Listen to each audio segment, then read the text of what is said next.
भारत ने एक साथ 2 तीर मारे हैं। आपको बता दें, एक जगह जहां अमेरिका अकेला पड़ गया है तो वहीं दूसरी तरफ अरुणाचल प्रदेश में भी भारत ने बड़ा ऐलान कर दिया है। जियोपॉलिटिक्स में इस वक्त बहुत कुछ चल रहा है, जानने को आपको बहुत कुछ मिलेगा। आइए जानते हैं इन खबरों को विस्तार से।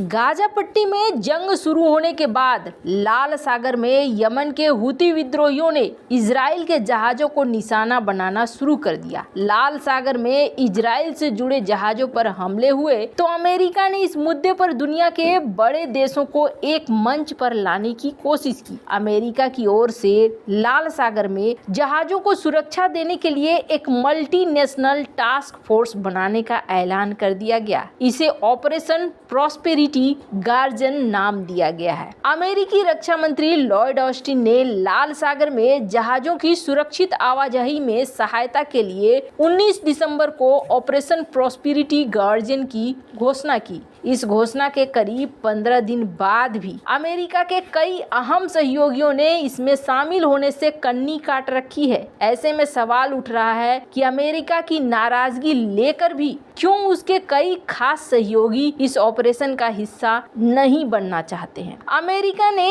लाल सागर में ऑपरेशन प्रॉस्पेरिटी गार्जियन का ऐलान करने के बाद बताया कि 9 देश इस ऑपरेशन में शामिल हो रहे हैं। इनमें अमेरिका के अलावा Britain, Bahrain, Canada, France, Italy, Netherland, Norway, Seychelles और स्पेन शामिल है। खास बात यह है कि इस लिस्ट में अमेरिका के खास साझेदार जैसे कि ऑस्ट्रेलिया, जापान, सऊदी अरब गायब है। खास बात यह है कि इस लिस्ट से अमेरिका के खास साझेदार जैसे कि ऑस्ट्रेलिया, जापान, सऊदी अरब गायब हैं। पश्चिम एशिया से बहरीन एकमात्र देश है जो इस ऑपरेशन में शामिल हुआ है। अमेरिकी अधिकारियों ने यह भी कहा है कि 20 से अधिक देश इस ऑपरेशन में शामिल हो चुके हैं, लेकिन वे सार्वजनिक रूप से खुद को भागीदार घोषित करने के इच्छुक नहीं है। अमेरिका के अरब साझेदारों के इस ऑपरेशन से कन्नी काटने की एक अहम वजह फलस्तीन में चल रही लड़ाई भी है। 1948 में इजराइल के निर्माण के बाद से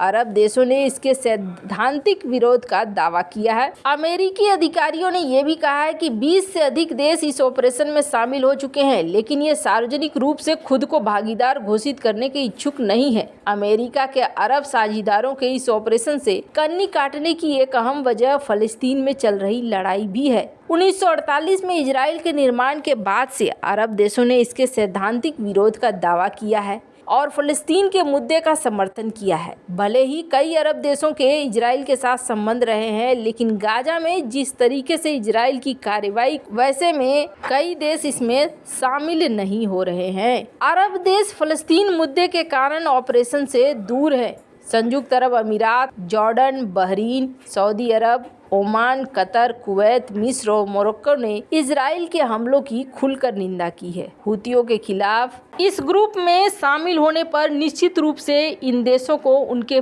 पूर्व रूप पर आलोचना का सामना करना पड़ेगा। इन सरकारों को आम लोगों के गुस्से का सामना करना भी पड़ सकता है। अमेरिका के खास सहयोगी सऊदी अरब की बात की जाए तो सऊदी ने लंबे समय तक यमन में हुती विरोधी ताकतों का समर्थन किया है और लंबी लड़ाई लड़ी है। अब जबकि हुतियों ने यमन के ज्यादातर हिस्से पर कब्जा कर लिया है तो सऊदी अरब फिर से उनसे उलझने को तैयार नहीं। वह अब बातचीत से मामला को हल करना चाहता है और शांति वार्ता में भाग ले रहा है। अरब देशों के अलावा दूसरे देशों ने भी इस मिशन में पूरी तरीके से शामिल होने को लेकर अनिच्छा है। स्पेन के रक्षा मंत्रालय ने कहा है कि हम लाल सागर ऑपरेशन में एक तरफा भाग नहीं लेंगे। इटली इतावली जहाज मालिकों के विशिष्ट अनुरोध पर नौसेना फ्रिगेट वर्जीनिया फासान को लाल सागर में भेज रहा है, लेकिन ये ऑपरेशन के तहत नहीं किया जा रहा है। नीदरलैंड ने कहा है कि वो 2 स्टाफ अधिकारी भेजेगा। नॉर्वे 10 नौसेना अधिकारी बहरीन भेजेगा।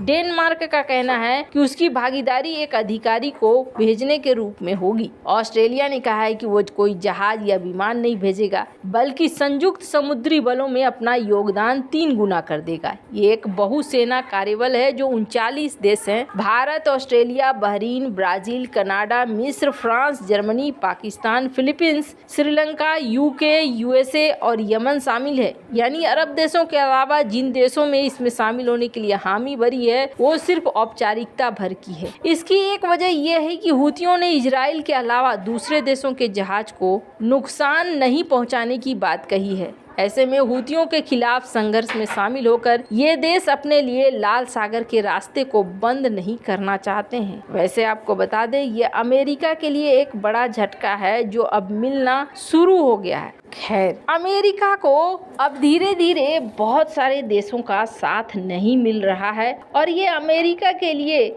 बहुत ही बुरी खबर है। तो वहीं दूसरी तरफ आपको बता दें, भारत सरकार ने भी शनिवार को एक बहुत बड़ा कदम उठाया है और इस कदम के तहत Tehri hydro power development corporation India limited के साथ एक एग्रीमेंट साइन किया है अरुणाचल प्रदेश गवर्नमेंट ने और इसके तहत 1200 मेगावाट के कलाई 2 हाइड इलेक्ट्रिक प्रोजेक्ट की घोषणा हुई है जो लोहित रिवर में बनाया जाएगा और इसके पीछे 13,000 करोड़ रुपए खर्च होंगे। आपको बता दें, ये एग्रीमेंट बहुत ज्यादा जरूरी है, इसलिए जरूरी है क्योंकि कहा जा रहा है कि अगस्त में स्टेट गवर्नमेंट ने और भी 3 सेंट्रल पीसीयू एनएचपीसी, एसजेवीएन और निपको के साथ 12 हाइड्रो पावर प्रोजेक्ट शुरू करने की बात कही है जो खास तौर पर इस इलाके में किया जाएगा और ये चाइना के लिए माना जा रहा है एक बड़ा चैलेंज। क्योंकि चाइना ने भी ब्रह्मपुत्र नदी को रोकने के लिए कई सारे प्रोजेक्ट की घोषणा की है।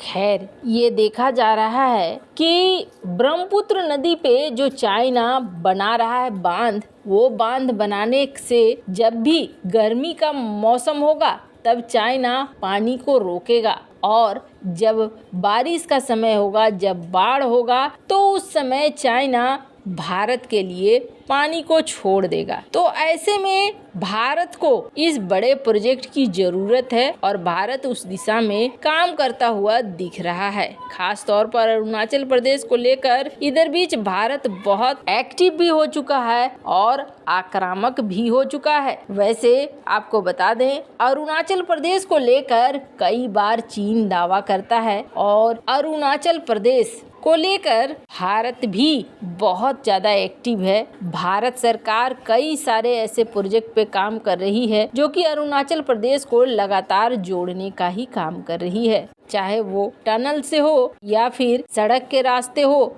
बांध वगैरह का काम हो। खैर, वैसे तो भारत हर जगह के लिए काफ़ी एक्टिव हो चुकी है, लेकिन खास तौर पर सीमावर्ती इलाकों की बात होती है तो भारत बहुत ही ज़्यादा एक्टिव नज़र आता है। वैसे इन सब मामले में आपकी क्या राय है, कमेंट कर जरूर बताएं। जल्द मिलते हैं अगली वीडियो में नई खबर के साथ।